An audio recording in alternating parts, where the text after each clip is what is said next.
Welcome to the Steering Change podcast, navigating through the commercial transportation industry in Alberta and beyond, powered by the Alberta Motor Transport Association. Here's your host, Kelsey Hipkin. Hello, listeners of Steering Change. Welcome to the final episode of our three-part series, Trucking, Past, Present, and Future. In our last episode, we took a look at trucking present, including the Alberta Government Class 1 Learning Pathway and the release of a new AMTA book, ProTech and Proactive, Understanding and Leveraging the World of Safety Technology to Move Beyond Compliance-Focused Safety Management. Today we look forward, literally, to the future of commercial transportation. From alternative fuels to autonomous vehicles to vehicle improvements and safety improvements, commercial transportation has come a long way, and today we'll explore that a bit more of what's going on in the province and how it impacts commercial transportation. For this episode, we're joined by Jared Sayers, President and CEO, Azolla Hydrogen, and Terri Johnson, Manager, Industry Advancement with AMTA. Jared, Terri, welcome. Welcome. Yeah, great to be here. Thank you. To start, let's get to know you a bit more. Jared, can you tell us a bit about yourself and the work that you do? Yeah, thank you again for having me. I'm super excited to be here. And Azolla is a great news story for Alberta, and so we're super excited to be able to be part of the energy transition. And Azolla is developing some technology around production, compression, storage, and dispensing of hydrogen, and building out infrastructure for Alberta. So we are completely an Alberta startup, and super excited to be building infrastructure for Alberta by Albertans. So that's, I guess, a little bit about us, and we're building more stations in Alberta and for the city of Winnipeg as well. So we're super excited about our continued success and our pathways forward. So. Amazing. Thank you, Jared. And Terri, welcome back. Can you tell us a bit about the work you do with AMTA? Well, thank you, Kelsey. I am working with research and innovation. Our title is Industry Advancement. So some of the innovation that we're working with has been surrounded around alternative fuels, and that's why Jared is here today. So we've been trialing the fuel cell electric, hydrogen diesel dual fuel, and battery electric vehicles. So if you go back through other podcasts or if you take a look on our website, you can see more information on those. We're really trying to trial and test new technologies to educate industry and give them opportunities that will be able to provide data for real world decision making. That's what we're working on. Amazing. Thank you. And thank you for the plug to our websites. For our listeners, we will make sure that those are in the show notes as well, so you guys can find those. Terri, I'm going to stay with you. Can you tell me how AMTA and Azolla came to be involved in working together on Alberta's hydrogen ecosystem and beyond? Yeah, so our department, Industry Advancement, has been working with different hydrogen fuel cell electric vehicles and hydrogen diesel dual fuel vehicles through the AZTech project and the hydrogen vehicle demonstrations. And in working with vehicles, number one thing you need is fueling. So always looking for fueling. Connected with Jared probably about 2 to 3 years ago. And at that time, Jared was actually providing fuel in California as an Alberta-based company. Which didn't make sense at all since we needed hydrogen so desperately here in Alberta. So introducing Jared to today, he has a really unique technology that I think could be leading edge for industry. There's all sorts of hydrogen production that is done that is centralized production. So hydrogen is produced in one space and trucked or transported or pipelined to another. But Jared's providing a different option. He's doing distributive production, which is on-site production of hydrogen. And that's really why I wanted to ensure that industry is aware of Jared and opportunities that it may have for larger fleets, opportunities for different communities or rural regions. So Jared, can you talk a little bit about this method that might actually become a market disruptor in hydrogen? Yeah, perfect. Thanks, Terri. The Azolla story is, a good news story because of the innovation and the collaboration that's happened between all our station partners and ourselves. I've worked in oil and gas my entire life, and we wanted to leverage that expertise and technology that Alberta has And we saw a lot of challenges with being able to supply, have a reliable supply of hydrogen that's not only affordable but also has some pathways, to improvement and to greener possibilities. So our technology we've developed over the last 4 years is around methanol reformation. So we use methanol and deionized water to produce on site. And really what we've done is provided a new pathway that's never been done before. So the Ellerslie station that was built in Edmonton, is truly a one of a kind. It's a highly engineered product that allows for an efficient use of technology to create hydrogen on site, to not only produce it, but then to compress it in the most efficient way possible, store it in high pressure storage tanks, and then dispense it into the vehicles. And by being able to produce or control all of those elements, Azolla has really improved the efficiency for the hydrogen to make it affordable today. And the Ellerslie station that was opened a month ago is a great collaboration between government of Alberta, municipalities, the city of Edmonton, and our partners to kind of develop and improve the technology and have a real world testing ground. So we're not perfect today, but I always tell our team we're getting better every day. So it allows us that opportunity to test it and to prove out the reliability of our technology and illustrate to some of the carriers that hydrogen does have a future and can be produced and is a reliable source. And that station that you mentioned, Jared, it is the first of its kind in Alberta for our listeners in the city of Edmonton. Why was it that you guys chose Edmonton for this first location? Yeah, Edmonton was I guess, Terri and a lot of members around Edmonton were driving hydrogen and were really supportive of it. So I think, it's a unique environment when you got everybody who's trying to collaborate and come together. Edmonton was just a first mover in that. And, they saw the technology and saw some of the advantages and, we're willing to kind of put together a group that could, work together to try and, it's not easy. This energy transition is not easy. It's it's an evolution and it's a constant battles of, what comes first, the chicken and egg of production or a station and an infrastructure and the vehicles. And so to, combine all those and bring them together at the right time with supply and demand is a real challenge. And I think it's great kudos to Terri and her team that have worked hard over the years to, not only pull these people together, but continue to drive this and show the benefits to everybody. And that's a real true testament to the hard work that they put into it. So Jared, I know AMTA is doing some truck trials. We're working with Nikola trucks and the Aztec trucks now, which are fuel cell. But who else is fueling at your station? It's not just AMTA. No, the city of Edmonton has some fuel cell buses, the city of Sturgeon County and Strathcona. And so there's some dual fuel vehicles coming in, a refuse truck. So it allows, the nice part about now finally having a reliable supply of hydrogen, it allows others to try some tests and trials and different pilots. So I think we have a lot of exciting things on the precipice of that'll come to fruition now that they can have some supply and an affordable supply. I should mention that as well. That's always been a challenge in when it comes to hydrogen is trying to keep the cost down. So I think there's a lot of fuel cell and some fuel cell to battery electric charging happening now. So I think we'll see some of those pilot projects come in the future. So we're super excited to see that and support all of those. So you're fueling garbage trucks, Class 8 trucks, coach buses, transit buses at your facility. Can you fuel cars there as well?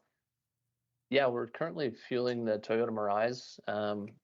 We're currently running at 350 bar fueling. So the challenge with the cars is they run a little bit higher pressure, but we're essentially fueling Toyota Mirai's cars as well. So, and we have plans to expand the station to go up to 700 bar, so we can give them a full tank of fuel for the cars. The buses and the trucks all run at 350 bar right now, and there's some trucks that are running 700, but that'll be a future. The nice part about the station is that it's modular, so we can add on to it, and we can add compression and go to the 700 bar now that we've built up a little bit of supply, and we have that demand, and as that demand increases, we can increase and expand with that as well. So for people that are listening that don't understand the difference between 350 and 700 bar, can you give us a little bit of an explanation on some of the vehicle maybe that would be operating under those conditions? Yeah, for sure. So 350 bar is what, because the buses and the heavy haul trucks have a little bit larger capacity for the tanks, so they run at 350 bar, and which is about 5,000 psi. And then because of the size constraints on the cars, they typically run at 700 bar, so higher pressure but smaller tanks, and then they can fit inside the vehicles a little bit easier. So there's a couple of vehicles that now are running with 700 bars on the trucks, and that's why we'll expand the station as those vehicles become more and more available. We'll add to that modular capacity of the station to go there as well. So, and essentially it's 10,000 psi, and it gives them just more range, so longer times between fills, and that's the Toyota Mirai today gets about 800 kilometers between fills, so it's a pretty good vehicle for that perspective, and we're getting good mileage on the trucks as well. So, just thanks for the clarification on that, Terry. As a lot of our listeners, and personally for myself, not understanding some of the lingo that comes with this kind of new world that we're seeing of hydrogen as a fuel. So thanks for clarifying that one. Any other questions for Jared, Terry? Yeah.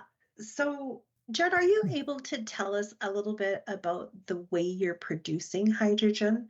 I know you had said methanol in water. What does that mean for somebody just coming to your station? yeah, essentially we have a feedstock and a liquid feedstock, and it's essentially made up. Our feedstock is made up of methanol and water.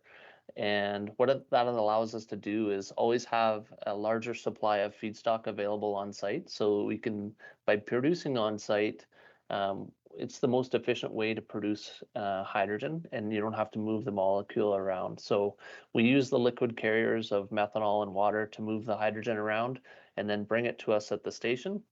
And we get about a 10 times advantage by doing that with a liquid carrier like methanol and water, and then allows us to build it on site. So when we build on site, we produce it, we heat it, we superheat it, and essentially we make it into a gas, and then we separate out the hydrogen, and we pull the hydrogen out of that molecule, and then we purify it to a 5/9 of purity, so a very clean hydrogen.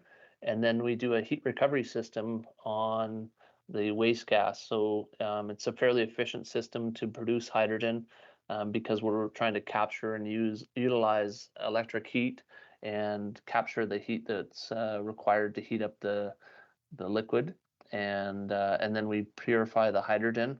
And by controlling, the nice thing about the Azolla technology is we control the software and everything from production, compression, and storage. So we have a balanced load of as we produce the hydrogen, we're compressing it into a high pressure storage tank. As we fill those tanks, then we're able to dispense it into the vehicle. And the entire Azolla technology controls all of those. And we've created a balance and efficient use of all those systems to optimize them so we can essentially be as efficient as possible. When you're talking about hydrogen production, you're talking about 5/9 and fuel cell grade. Why is that important? Yeah, with hydrogen going through the fuel cells, essentially what happens is hydrogen flows through the fuel cell to create electricity, to recharge the battery, to give it electricity. And the purity of those, as the hydrogen flows through the plates, has to be a pure so that it doesn't plug up the membranes on the fuel cell. So as we go through and produce that hydrogen, we purify it to the 5.9, so 99.999% pure hydrogen. And there's a SAE J2719 fueling protocol that gives us all of the requirements, like 5 parts per million of water and 0.2 CO ppm parts per million. And so that purity is so that the fuel cells can operate and have a longer life to them, so we don't plug up those membranes or anything like that. So so that's for the fuel cells. And then for the hydrogen combustion and dual fuels, the purity doesn't need to be quite as pure, but still helps with the overall purity of the hydrogen being injected into the dual fuel and the diesel to allow for a cleaner burn of the diesel fuel. So, will there be a risk in the future as more stations start producing hydrogen that they won't be able to validate this fuel cell grade hydrogen for fuel cell vehicles? Yeah, that's the great part about this Ellerslie station, is that it's essentially testing and proving ground. So we're testing our purity. We are validating our purities as we go forward. And as that technology develops, and as you can imagine, it's very hard to even the testing for the purity of that hydrogen was a challenge, and currently that's being done with a combination of some local vendors, but also some vendors who have been doing it for a long time in California. So the overall evolution of the supply chain and the vendors has to come up in Alberta, and we're trying to teach that to the local vendors and bring them up and educate them. And we're working with vendors to try and bring our expertise back to Alberta and share it with everybody in the ecosystem here. So I think we've done I think that's what's unique about Azolla, is that we have a tremendous amount of industry knowledge that I think a lot of people just thought they didn't really require. So I think that's what Azolla really brings to the industry, is some expertise, and that's what we've been able to show everybody over the last little while, is that we actually can execute, and we say what we're going to do, and we go ahead and do it. And that's the Alberta advantage, is just making it happen and getting it done, right? So we're super excited about our team. Because of your oil and gas background, you guys are just able to upskill and take those existing skills and put them in a new industry. Yeah, I always say, that's what made Alberta happen was, it's in oil and gas, there's some guys with grade 9 educations who made things happen, and that still happens today. I think Alberta, that's what the Alberta advantage is, and we need to get back to. And I think that's why I'm so proud to be part of the Azolla team, is that these guys have shown that, Alberta can be a leader in the hydrogen sector, and we're punching way above our weight. So we're super excited about that, and super proud to be Alberta company, competing not only in Alberta but on the global stage as well. So we're super excited to share what comes out of this Ellerslie station. So Jared, if I decided to purchase a hydrogen semi-truck like we have, can I just pull up to the pump and start fueling in Ellerslie? Yeah, we're working with the city of Edmonton and the partners, and making that available to everybody who has hydrogen vehicles. And so right now it's closed to the public, but we're open to all the industry partners and everybody in the ecosystem. And we're trying to develop that and start not only with the Ellerslie station. We have a second station coming on in Q1 of 2026.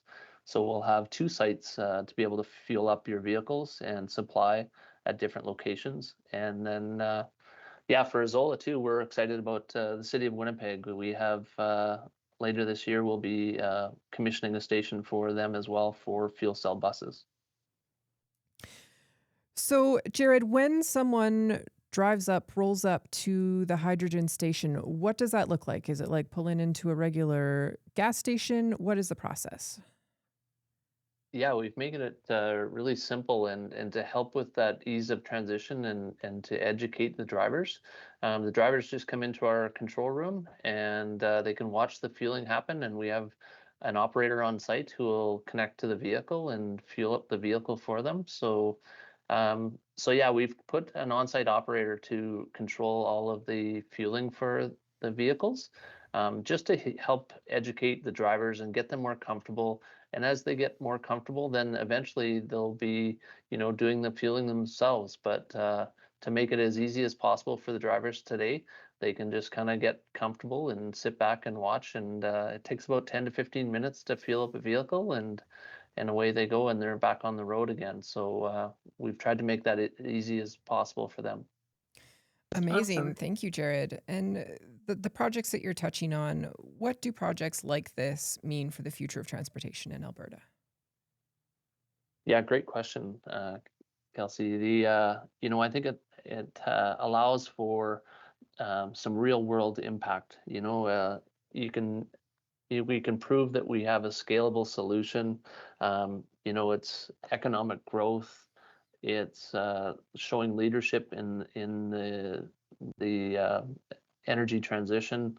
I think as we start to develop and train more technicians and we utilize some of that technology that I talked about, I think that's just just allows people for be able to show that industry diversification that can happen, and you know illustrate what Alberta has to offer and be a part of that. So Awesome. Thank you. Now, Terri, I'm going to put you under the spotlight for a minute.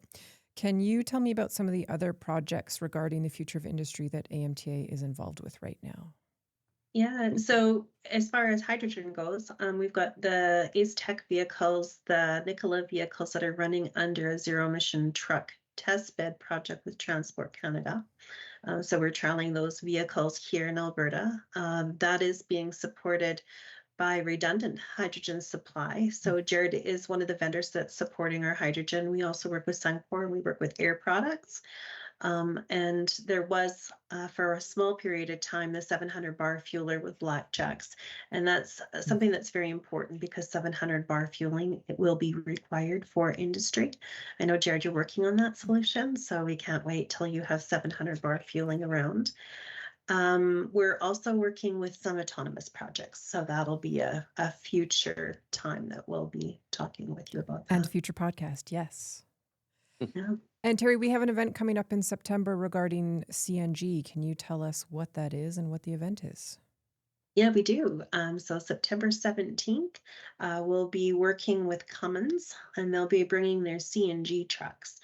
So differences between hydrogen. Hydrogen can be looked at as zero emissions fuel. CNG is a fuel that will help to decarbonize industry, both achieving those reduced emissions.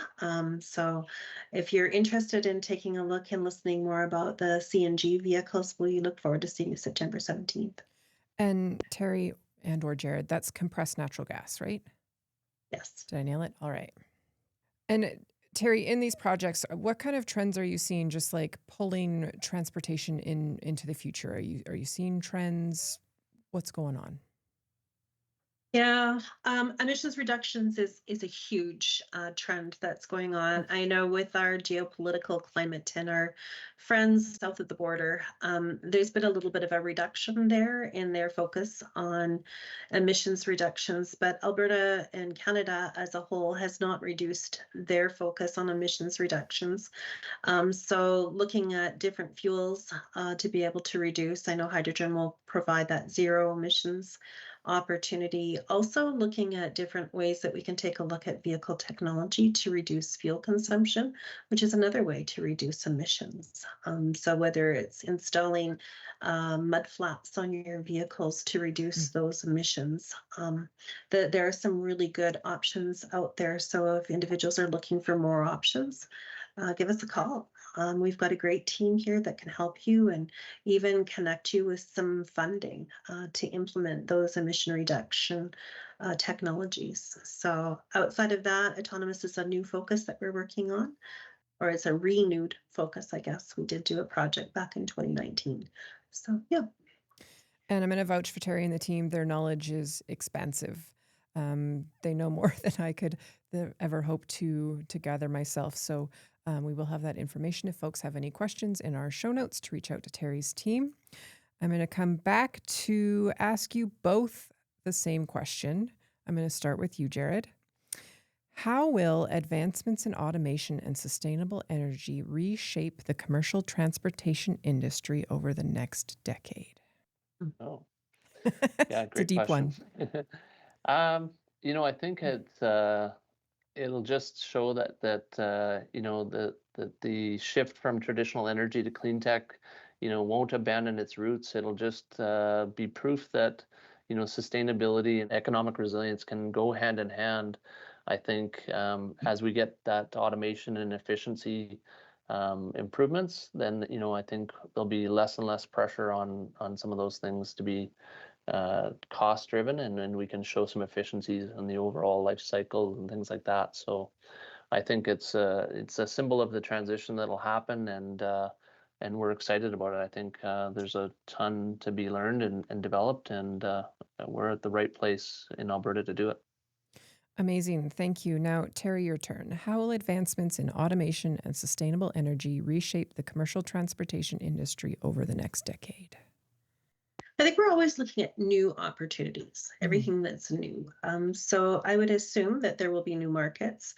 One of the reasons we got involved in the emissions reduction with fuels is because we're assuming the government contracts and other contracts will create a new market for industry, where in order to be able to deliver goods to these organizations, they will have to have some kind of emissions reductions that they're able to prove and validate. So I see new markets arriving. Everybody's always concerned about jobs going away, but that's not going to happen. There'll be new jobs or upskilled jobs. So I don't see that we'll have to worry about our current jobs, because as everything evolves, it'll be an opportunity for individuals to become more educated in different ways to do their jobs, the same jobs they're doing with the same skill sets they have differently. So that adaptation is something that Jared touched on that Albertans are really good at. They're really good at identifying opportunities and adapting what they're currently doing to fit a new market. And that's where I see us going in the future. Efficiencies, environmental awareness, and like you said, Jared, the whole reason is for cost reduction. So even though right now the costs are more expensive to get involved in these areas, the goal is to make them equal or less. And I wanna take us back in my time here working with you, Terri. Just the sense of camaraderie and collaboration with all of the stuff that you have going on. We go back to platooning. You've touched on AZTEC. We're talking about the work with Jared and Azolla and hydrogen.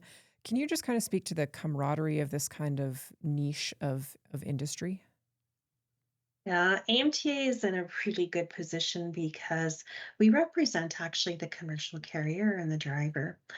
We don't represent a specific technology or a specific initiative. We're here to gather data and to provide industry with new opportunities and good information about what's working and what's not working and what's coming up that's new and emerging.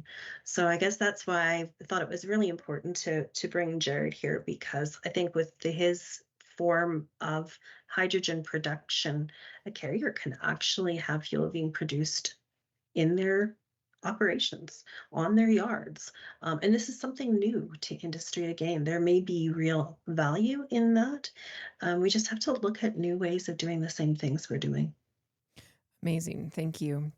I would like to thank you both for your time today. I am going to wind things down, but I'm going to leave you with one last question. Jared, is there anything you would like to add on our chat today? Yeah, I think I would just like to thank the AMTA and all those carriers that Terri talked about, and the members' willingness to try something new and and try and drive something forward. And I'm super excited to see if we can prove that the sustainability is going to leave a great legacy going for the future generations. So super excited and thankful for those people who are willing to try it and work through some of those bumps and help us get to the next level. So thank you. Amazing. And I am going to throw one last one at you. Just what does it kind of mean to, and you have touched on this, but I'm revisiting. You're Alberta-based. Maybe alternative fuels aren't always the favorite topic of the day, but what does it mean to you, like being an Albertan with an Albertan company, bringing hydrogen in this way to the world? Oh, I mean, now you're pulling at my heartstrings here because I couldn't be more proud of our legacy and our everybody who's gotten us to this point so far. You know what? I take a lot of the credit for the team, but we have a tremendous team around us and a tremendous board of directors who have supported us all the way along. And there's been a lot of bumps and a lot of people said we couldn't do it. And without all the support and family support and vendors and people who just have a can-do attitude on our team, we wouldn't have got here. So that is the Alberta advantage coming through and through. Like I say, there's just so many things that got in our way, and we just kept checking boxes and kept going on and breaking through. So, and it's because of Terri and all the people involved, and like her, and it couldn't be more. And thank you for getting the word out here now about hydrogen too. So I appreciate it. Thank you so much for joining us today. And Terri, anything you would like to add as a final note? Well, I hear what Jared's saying, and I think first off, thanks to carriers and for drivers, because they are the ones. And for carriers and drivers listening to this podcast, if you want to get involved and be involved in any of these trials, please connect back with us, because we're always looking for individuals that can continue to collaborate with us. That is what keeps us going, is understanding who is into these emerging technologies and who wants to be a first adopter. But the other thing I wanted to add is Alberta is a leader. The government, even right to transportation economic corridors, they approve these projects for us to be doing this innovation. Not every province is interested in me calling them and saying, how do I do this? Can you help me with this? We create a lot more work for them, but Alberta is very future forward and very interested in becoming a leader and having great opportunities, specifically because we've always been known as a strong energy provider in Canada. Alberta is leading this. So it's exciting to see the Alberta leadership. Amazing. And you did trigger one last question there. Can you delve into the how, what, and why of the hydrogen demonstrations that you guys are working on? Hydrogen vehicle demonstrations that we've been working with, we have put fuel cell, electric, and hydrogen diesel dual fuel vehicles in 32 different carriers' possession for approximately 2 weeks for them to trial this technology. Initially, when the program was started, it was funded by Prairie Can. Right now, our funding for that program has run out, but we do still have vehicles here. And if you're interested in trialing these vehicles in your operations to understand how they work, please do contact us, because we know all the right players, and we'll see what we can do to get you into a demonstration type project. Amazing. Thank you, Terri and Jared, for your knowledge and insight today. We totally appreciate it, and we'll likely have you both back someday. For everyone who joined us on this journey visiting trucking past, present, and future, we thank you for listening and coming along for the ride. Do you have an idea for a future Steering Change series? Message us at marcom@amta.ca. That is marcom@amta.ca. Now for some AMTA news. Join us for our next episode dropping August 29th, in which we extensively research the world of commercial vehicle wheel-offs, technology to prevent them, and what carriers and suppliers are doing to improve safety. And it's back! AMTA's Drawdown Dinner returns October 16th at the River Cree Entertainment Center. Tickets are available under events at amta.ca. Stay safe and see you next time. Thank you for listening to this episode of AMTA's Steering Change podcast. The views expressed by guests of the Steering Change podcast are their own and may not reflect the views of AMTA, its hosts, or sponsors. Did you have a question that you would like answered on an upcoming episode of the Steering Change podcast? We want to hear from you. To submit a question to the Steering Change mailbag, hit up our DMs on LinkedIn, Facebook, or Instagram with the hashtag SteeringChange, and your question will be answered either live on the podcast or by one of our SMEs here at AMTA. We ask that you share this episode with those in your network that could benefit from what we discussed today, and make sure to subscribe to our podcast on your favorite podcast platform so you can be notified when future episodes are released. You can learn more about us and our mission by visiting www.amta.ca. Now get out there and have a safe day.